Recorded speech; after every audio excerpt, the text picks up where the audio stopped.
I ran marketing departments in corporate America for 10 years and then ran a digital agency for over another 10 years. So I know the roadmap to online success, and that formula always includes producing content to share your message, from your marketing message to sales and delivery. Hi, I'm Jennifer Neal, and you're listening to the Content Toolbox. I believe the secret to finding and creating raving fans online is through you. In building relationships through stories that share who you really are, create genuine, crazy, raving fans that keep begging you to take their money. And on this podcast, we'll be talking strategies, tactics, tips, and more with myself and other industry experts. So buckle up and start your engines, because it's go time. Okay, I am so excited to welcome today to the show one of my friends and mentors, actually, Miss Yada Golden, who has inspired me. In fact, if any of you guys have been reading my emails as of lately, they are all due to the training that I have gotten from the amazing Miss Yada. So welcome. Yay, thank you for having me. You're so kind. Amazing. I have been following your journey for quite a while, and I just fell in love with your style of communication, and it completely resonates with everything that I also try to teach as well, is just making sure that you're telling those stories and being authentic to you. So enough about me. Why don't you give us a little bit of your background and kind of how you got where you're at now? Yeah, for sure. So how I got where I am now is like accidentally. Is that an answer? Absolutely. I am 100% the accidental entrepreneur. I was raised by two self-employed parents and married an entrepreneur. And so I was very familiar with the world of getting it done on your own and kind of like bucking the 9 to 5 and all of that. But I never saw myself as that person, right? I was just like, oh, they're amazing, but like them, like they have something different. And it wasn't really until my divorce in the end of 2013, the beginning of 2014, that I found myself on my own, and I had these two kids to take care of. I hadn't worked in close to 15 years. Like I was literally like the suburb mommy, right? The black SUV, private school, like going to the expensive gym, like the whole nine. And here I was now having to really take care of myself for the first time in my life and these two kids. And I was just like, the last thing I want is a job, but I have to make money. Like, what am I going to do?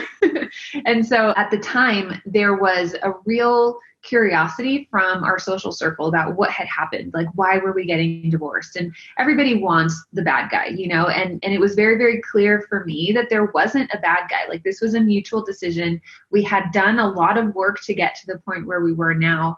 And so I did what I thought anybody would have done, which I've now found out not most people would have done. I just took to Facebook with my story. And I said, you know, this is what happened. This is what I'm feeling. These are the conversations that we had. I just really put it all out there. And my thought process behind that was, if somebody's going to tell the story about this, it's going to be me. Like, I want to control the narrative because I know the truth and I know how I'm perceiving it. And I know my kids are going to read this story, right? Like this is really important. And so that's what I did. And slowly but surely, my Facebook following started growing. Like I would wake up to 70, 80 friend requests. And I was like, who are these people? Like, what is happening right now? And I think that that's really when I learned the power of sharing your story authentically and vulnerably in a way that I was really just trying to help people understand what I was going through. But what started happening was that people started asking me for help and for advice. And I was still in a position where I had to make money. And thankfully, I was surrounded by people who were in this online coaching space. Like my new boyfriend, which is my still boyfriend, James, was like, you know, you could just make money being a relationship coach. And I was like, are you insane? Like I'm literally going through a divorce right now. What makes you think that I have anything of value to say to these people? And he says, well, they're asking you the questions and you learned a lot of lessons going through that, didn't you? And I was like, well, yeah, I did. He's like, don't you think it would be valuable for people? And I was like, yeah, I actually do. And I got so excited about the possibility of helping people tell a different story about the situations in their lives. That's really where like the story and the transition into like, okay, you're an entrepreneur now. So my business was started on the back of a $500 sale that quickly got refunded because I was a horrible salesperson and my person freaked out. But that's kind of where it all started. And from there it was, honing my message, learning how to market, getting better at sales, getting more comfortable in front of the camera and talking with people and sharing a story. And, I kind of got the privilege of being around some really, really high level entrepreneurs. And for a really, really long time, I felt like a minnow in a Shark Tank. And I was like, everyone has bigger businesses, bigger followings, more money. Like they know what they're doing. I don't. And I once again kind of created that separation for myself until around spring of 2018. So not too long ago, I was like, I've been in the same rooms with these people for years. I've gotten the same advice. I have the same books. I have the same opportunities. And I keep telling myself that I'm different. I said, but I'm not. I have everything that I need in order to succeed. I just either don't want it bad enough or something else is going on, right? And so I was really in the process of trying to figure out like what in the world is holding me back. And one of the girls in our inner circle, I'm in Russell Brunson's inner circle, she approached me and she says, hey, I read everything that you write on Facebook. I love it. It resonates with me. I feel like I could have written it myself. Have you ever considered writing for somebody else's business? Like, would you write for mine? And at that moment, I was like, I hadn't actually ever thought to do that. But writing was the one thing that I had done consistently for like the last 5 years. And I thought, I'm making $2,500 a month in my entire coaching business right now. I can probably sell her a package for $2,500 and completely shift my business. And so that's what I did. So I went from literally making $2,500 a month to $25,000. I felt like Wile E. Coyote strapped to the back of a rocket. And the only thought like in my head was like, don't screw it up, don't screw it up. I was so scared, excited, like all of the feelings, right? Because everything I'd ever wanted was like coming true. But I was like, what do I do? And so that quickly led to obviously results in her business, results in other people's business, more people talking about what I was doing. Russell Brunson reached out and asked me to speak at Funnel Hacking Live. That was, such a monumental event in my life because it was this full circle moment where like I was a stay-at-home mom that was trying to put food on the table for my kids. And now here I was on stage speaking to 4,500 entrepreneurs about how they should market to their audiences. And so, yeah, it really did happen accidentally. But I think it also happened through continuing to try and not give up and just believing that it was somehow possible for me to like be successful on my own. Absolutely. God, what an amazing story. I love, there's so many things in there that I just want to highlight real quick is, one, there was, which you touched on, but didn't completely outline, but really there's that mindset thing that all of us get stuck and really it's ourselves in our own way. Yeah. And then you saw an opportunity and used that, and then saw an opportunity and used that to pivot. And it's just those little steps, taking a chance. And then all of a sudden you're like, wow, look where I am. It's insane. It's completely insane when you turn around and look, where you are. I mean, we're very much in Russell's world, right? I'm wearing the Funnel Hacker t-shirt, but there's been, the moment where he messaged me and was like, hey, would you be interested in speaking at Funnel Hacking Live? I was like, would I be interested? Like, are you crazy? Like, of course, and it was this, I had all of the feelings. Like I remember laughing and crying and feeling like I wanted to throw up, like all in 2 seconds, right, of hearing the message. And then the lead up to actually getting up on stage was like, what am I going to say? Like, am I worthy of being on that stage? Am I really one of those people? Because I remember looking at those people and thinking they have it all figured out. Like they're not worried about anything. They're the experts. And still inside of me, like leading up to that moment, I was like, I don't feel like I have it all figured out. Like I'm not an expert. Like I don't know why I'm here. And it was really realizing that that's actually the reason that you're there, because you're willing to say, I don't know, but I'm going to figure it out. And it's that belief in self, that self-confidence, right? And I think that's if I were to say the one thing that I've learned the most along my entrepreneurial journey is developing that self-confidence to say, I don't know all of the things and I don't have to pretend like I do, because it's actually by saying, hey, I'm not sure, but I'll find out for you that a real connection and trust and like a bond is established between you and a customer, a client, an audience, like whomever it happens to be. Absolutely. And one of the things that you guys listeners here need to know about Yada as well is everything that she just talked about here and all of that nervousness about hearing that she was going to be on funnel hacking and be on the stage and all the preparation, like those have all come out as stories, very in-depth stories that have gotten shared in your content marketing. I love that because we get to experience it right along with it, which is I think why it works. Yeah. Yeah. And it feels, I think that's, we're talking definitely about content and like all of the tools that you can use in your business to promote yourself and your products and all of those things. And when you kind of peel back those layers and say, yeah, I have this, huge opportunity, or sure, you see me having some level of success, but I still feel all of those things and I still feel scared or nervous or unworthy or not ready in some way, shape, or form, or holy crap, that was a huge win in my life. Like, let me share that with you. It feels vulnerable and scary. And you think, oh, people don't want to hear about that. Or I'm just bragging about myself, or, oh, I'm just complaining. But it's actually by sharing those things that your audience gets to think like, oh my gosh, he or she, like they're just like me. They're maybe just a couple steps ahead of me, or holy crap, they went through those same feelings of not feeling good enough, or feeling like, everybody was different than they were. And that creates a space where they can actually step in and have the conversation with you, right? Because when you ask someone to fill out an application, or when you ask them to schedule a sales call or a strategy session or whatever, discovery call, whatever you want to call it, you're asking them to admit that they have a problem, that they have a challenge, that they're facing an obstacle that they've not been able to overcome on their own. And that is difficult for people. Yet, if you are able to say, hey, I've been through this challenge, obstacle, or difficulty before, and this is how I got myself through it.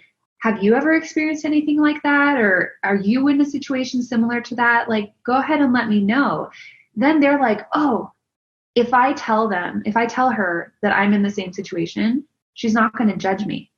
I'm not going to feel less than. And so now it feels safe to actually reach out and open up about what's really going on. So it makes that whole exchange like a lot easier. 1,000%. Yeah. And it's playing that hero's journey without like, oh, I have to like think through the steps of the hero's journey. And then all of a sudden, like you said, you're the accidental leader and you're like, oh, look what I did. And people resonate. So yeah, I love it. Yeah. Yeah. It's super cool. And it's, I know we were talking, I think the day before yesterday, or maybe even yesterday. And you said, I wrote an email about like my eyelashes and how that's kind of like business. And I think that when you actually let somebody in close enough that your hero's journey is the day-to-day moments and the day-to-day ahas and, lessons and things that you're learning, then they're really on that journey with you, right? Like at some point you had to think, oh man, as I'm getting my lashes filled or whatever your story was, like, this is kind of like that.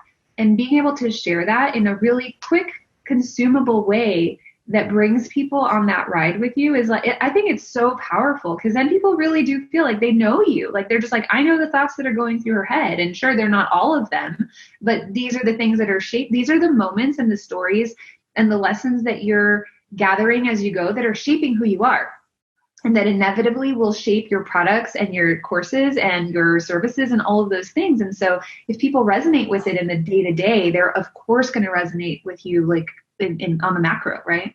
Right. Yeah. And then it's so fun. It's a little bit creepy, but also a little bit fun. Like when you go to conferences and people come up and start talking to you as if you know them and you have no clue who they are. Yeah. Yeah. It kind of creeps me out when people are like, how are Isaac and Sophie? And I'm like, who are you? But those are my kids. And I talk about them all the time, because honestly, like, they're some of my biggest teachers. Like, they show me all kinds of things, like frustrations and happiness and, patterns and all of the things. Yeah. Yeah. And one of the things I love most about your style and your method is like, there's a story in every single thing you do and that you witness, and all you have to do is just be observant. I love that. Yeah. Yeah. I think one of the most powerful things that we all have is our perspective. And we minimize it and we undervalue it. But when someone comes to you for your expertise, they're really coming to you for your perspective. Like, how do you see this, right? Like, you see content creation in a very, very particular way based on your life experiences and how like something has shaped that lens for you, right? My approach to email marketing and to, nurturing an audience and investing in an audience is very much shaped by relationship, right? Because all of the lessons, most of the lessons that I learned were learned in a really hard way, like going through a divorce and then helping other people decide whether they were going to stay or they were going to go. I was like, if people could just show up and allow themselves to be seen for everything they are and everything they aren't, everyone would be immensely happier. And so I'm like, why not bring that to a relationship one-to-many, which is what we're in as entrepreneurs with our audiences, right? Because we may think like, oh my gosh, I'm sending this email out to 10 people or 300 people or 3,000 or 30,000, however many people you want. And to us, it feels like I'm on stage. If I say the wrong thing, I need to be perfect. I need to look like I have my shit together, right? But to the person receiving the email, it's still just Jen talking to them. Like, our communication is one-to-many, but they receive it one-to-one. And so if we can just kind of take a step back and realize that we have an opportunity to really, really connect with one person versus putting ourselves on stage in front of 300,000, it changes it, right? Because you now can be yourself and you can now relax and really have a one-on-one conversation. Yes, absolutely. I love that tip. So amazing. One-to-one conversation, guys, even if we're one-to-many. All right. Exactly. So let's talk tactical. So I know that obviously, honestly, you guys, I'm going to recommend it 1,000%. Go take Yada's subscriber reviver challenge and sign up for the VIP access. That is what I did, and it was amazing. But all plugs aside. Well, thank you. You did my job for me. I know, right? Little commercial sale. For people getting started, what are some great getting started steps that you put out there for recommendations? Read Russell's books, first and foremost. Oh, we have a guest. Oh. Cat appearance. Yeah, read Russell's books for sure. Expert Secrets changed my life. It's an amazing book, and you can get it for pretty much free. Just you're going to fall down the funnel rabbit hole, and then it'll be really expensive. But that's a great place to start, just to get your mind right, in the sense that none of us ever feels ready to lead people. Right. And we all think there's someone who knows more. There's somebody who's already doing this. But that book really helped me understand that if I'm going through something or have gone through something, all I need to do is be a couple steps ahead on the journey than somebody else, and I'm able to help them. Right. And that was a huge, huge epiphany for me. I was like, wow, I really understand that. Next, it would be, if you don't have a list, like if you're really just starting and you don't have an audience yet and you're just like, holy crap, this all sounds amazing. Like, I want to make money from sending people emails. How do I even get to that point? It's really finding out and doing your homework about who is it that you want to serve, right? Who is your ideal person? A mistake that I see a lot of people make is that they're like, I can help everyone. And when you market to everyone, you market to no one. And so getting really, really specific about, I help women who are 35 to 45, who have 2 children and have a median household income of $80,000, that feel this way, that think these thoughts, that, whatever that is. And I think that the fear that most entrepreneurs have is that, well, I'm limiting myself. And it's like, no, you're actually getting really, really targeted to somebody who's going to be able to say yes. Because with your marketing, with your message, with your lead magnet, you've got to be able to enter the conversation that's already going on in somebody's head. And the conversation that's going on in Susie's mind is very different than the conversation that's going on in Joel's mind, right? So we need to put out different bait. I hate using that word, but bait to attract the right fish, right? Yep. And so that's what your marketing really should be. And whether you're doing that on a Facebook page because that's all you have available to you, or your Facebook profile, or you're actually running ads to a lead magnet that's going to give them some value and invite them into your list, right? In exchange where I'm going to say, hey, I'll give you this information if you give me your email address. And so that's kind of where I would start. And then obviously past that, once you do actually have somebody on your list, and your list could be on social media, it can be email, it can be, a number of different places. It can be podcast listeners, it can be a YouTube channel, is really starting to invest in that audience and answering the 6 questions that I believe every single prospect has on their mind. And these are the first 6 emails that I send out to anyone. I actually just wrote them for my audience, so they start going out today. I think the first one went today. So the first question is, who are you? Or like, why should I care? Why should I listen to you? The second question is, where'd you come from? Right? Like, why are you in my inbox right now? Why should I listen to you? What do you do? How did you learn it, or how did you earn it? Russell talks about this a lot, right? You either study something or life happens and you're like, oh, I earned this one, blood, sweat, and tears. Who do you do it for? And then how can you do it for me? Right? So that allows you to really showcase who you are, what you believe in, what you stand for, what you're passionate about, how you earned it or learned it. Show some case studies. Give me some testimonials about people that you've done this for, and then tell me how you can do it for me. Right? Like, those are what I would call a warm-up sequence. Russell might call it an indoctrination sequence. Some people call it a soap opera sequence. Like, it's just a sequence of emails that's leading somebody to an understanding of who you and your business are and how you guys can engage with each other. And then past that, it's really about, I believe, investing in your list, right? I kind of look at a list like a bank account. Like, you can't go to your bank account and just withdraw and withdraw and withdraw, because you're going to get overdrafted at some point, right? And we all have that friend who only comes around and calls when they need something. Don't be that guy, right? Like, don't be that person. So with your audience, what that looks like is you're going to warm them up. You're probably going to make them an offer. And some people are going to take you up on it. Some people aren't. But after that offer, you're going to say, hey, here's some value. Here's some information. Here's some stories about what I'm doing or what I'm thinking. You're going to put some money back in that account, right? And then you're going to send another sales sequence. So that's the pattern that I really like to see. It's like, I'm going to make deposits and I'm going to make withdrawals. And those are going to look like investments in my audience and their education and their development, and then a sales sequence so that I can kind of get some of that back out. Absolutely. Oh my gosh. Okay. There's so much in there. Amazing. Let's see. I'm going to work backwards and make sure I don't forget anything. So I love the idea of investing back in your list. For sure, because we are all on those lists where every time an email comes through, you're like, what are they selling now? Like, yeah. I don't even want to open your email, which is why some people are like, email's dead, but it's not. Yeah. It's just having the right message and resonating. So I love that so much. The 6 steps, that's a perfect sequence. You guys make sure that that's outlined and you're following that. And, and let's see, then we were working backwards into, avatar work. So I have a question for you. So here's my theory on avatar work. Okay. I think it's super important to focus down, like you said, into the mind of Susie, who's this age, who's thinking this. And I think largely, so that you can focus your message so that you can actually think about talking to that person one-to-one, and you know that you're solving her needs, but also know that that message may also resonate with other people who are outside of that.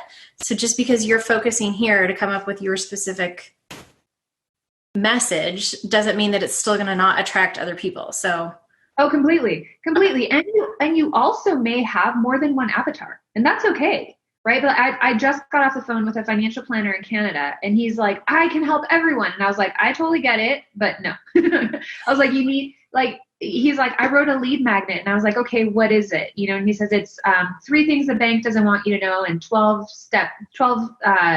tactics or 12 tips to make it better. And I was like, that speaks to nobody. Right. I was like, well, tell me a little bit about who you can help. And he's like, well, there's like really financially savvy 20-some-year-olds that want to get a jump on things. There's, baby boomers who are looking to downsize. There are, 40 to 50s who are looking to pay for college and all this stuff. And I was like, awesome. Those are all different lead magnets that you got to put out, because you might even just change the title of your lead magnet and say, Three things that the bank doesn't want you to know in your 20s. 3 things the bank doesn't want you to know as a retiree. 3 things the bank doesn't want you to know when you're putting your kids off to college, right? And like now you're actually talking to somebody. You're like reaching out and grabbing them where they're at. And so don't think that, well, just because I'm going to talk to Susie, I'm not going to talk to Jane or to Jill or to Linda down the street. No, you will. But focus on one person, get that thing working, and then move on to the next person, right? So that, yeah, you got to like, I feel like I see people spread themselves so thin sometimes trying to like grow their list like super fast. And it's like, just have some patience. Like it will happen. And you don't have to have a big list does not necessarily equal a lot of money coming your way. You can have a huge list that is unengaged and it's worthless. You can also have like Agnes, who was in our VIP group, right? She had 500 people on her list and made a $9,000 sale. I was like, You're crushing it. You are crushing it. You're making $18 per person. Sure, it was that month, right? But she made $18 per person. Russell says you're a good marketer if you're making $1 per subscriber, right? I was like, you're crushing it. Yep. So it's not the size of the list. It's what you do with it. I feel like that should be on a t-shirt. Oh my gosh. Okay. Common mistakes that you see people make and how to avoid them. All right. So my number one pet peeve, and I know you know this because I like say it ad nauseum in the group. When you have an audience and you've accidentally or intentionally or life got in the way and you've ignored them, you've ghosted them, do not apologize when you come back. Like that is the number one thing I see people do. And I'm like, stop it. Like, don't apologize to your list. At the end of the day, you are under no obligation. Like, you did not sign a blood contract with these people that you were going to email them every day or every week or every month. Like, you are a business owner who is providing value to your audience on your terms, right? Yeah. And I don't care how many people out there say, you're supposed to email your list every single day. You're supposed to sell as much as you possibly can. I'm like, you know what? You guys can shove it because I'm going to do what actually works for me. Like for real, I'm going to do what works for me. And I have, like, I just wrote this sequence I was telling you guys about. It's going out. In the 6th email, I'm like, hey, listen, guys, you just received 6 emails from me in the course of a week. And that is probably the most emails you're ever going to get from me at one time. I want to email you. Like there are a lot of people that toe the line that you should email every single week or every single day, but that just isn't me because it's not. I'm like, I'm going to email you when I feel like I have something to say that's going to add value to your life.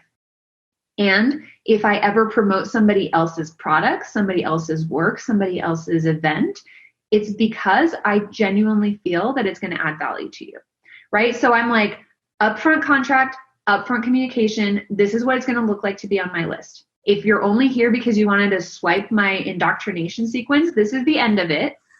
Right? Like I literally did. I was just like, hey, congratulations. This is it. I even marked them for them. I'm like, hey, this is email 1 of 6. Don't worry about it. Have it. Right? But that's the number one mistake I see. Number 2 is not respecting your reader. I think that in this day and age, we all know that the CEO or the entrepreneur of a company isn't sitting down at their desk every morning writing to Jennifer. Right? Like there is an email blast that's going out or there's an automation or something behind the scenes, and putting somebody's name in an email. Yes, people are like, oh, the sound of your name is your favorite sound in the entire world.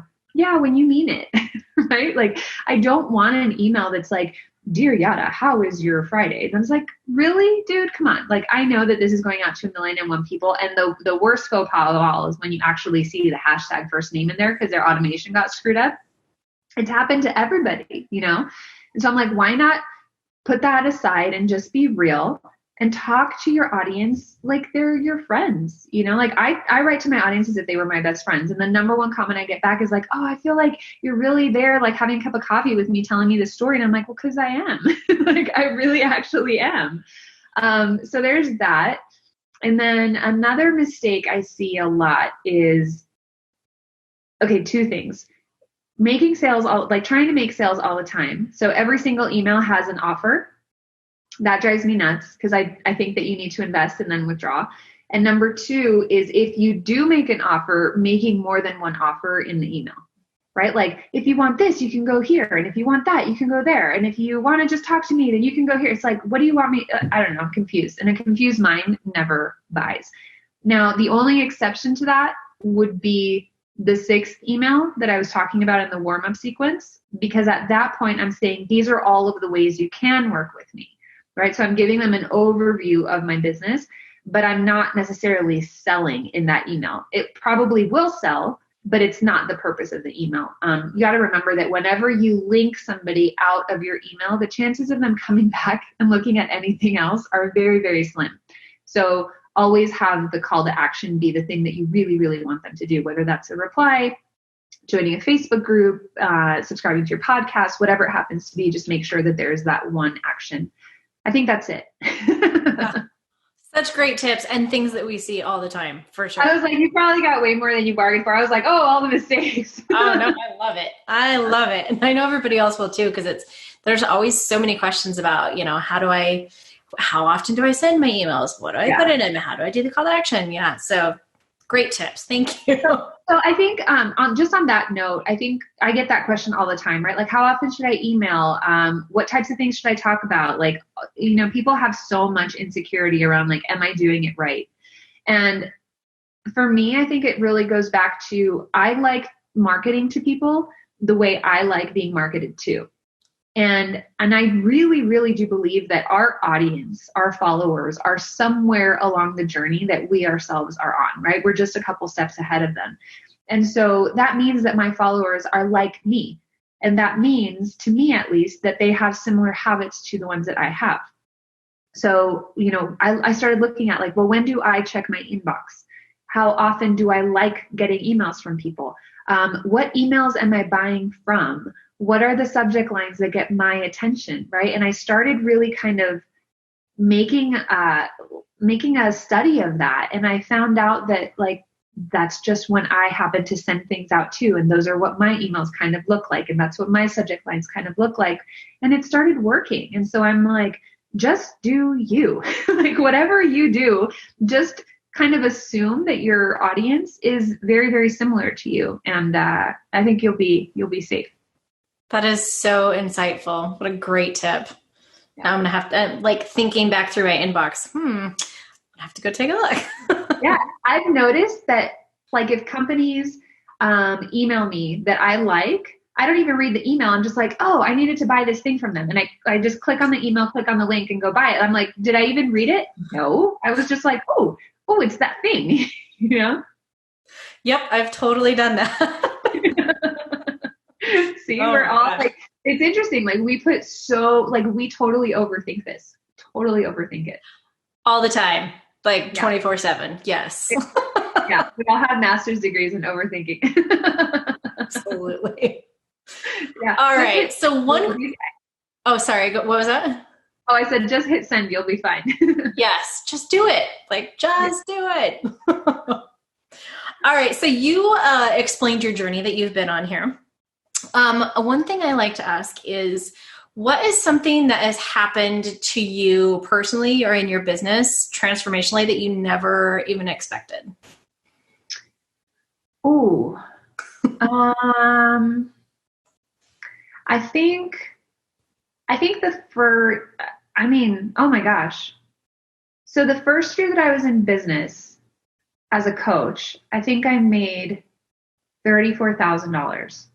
And that was the most money I'd ever made in my entire life. Like, I was just like, what? This is amazing. Like, I can actually make money. And last year I crossed multiple 6 figures, and I never thought that would happen.